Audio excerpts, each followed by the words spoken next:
Ever wondered how we can turn digital designs into real, tangible objects? Imagine a printer, but instead of putting ink on paper, it builds things in 3 dimensions. That, in a nutshell, is a 3D printer.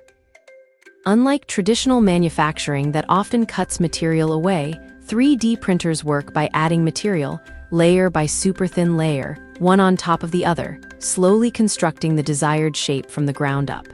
It's like building with incredibly precise, microscopic Lego bricks.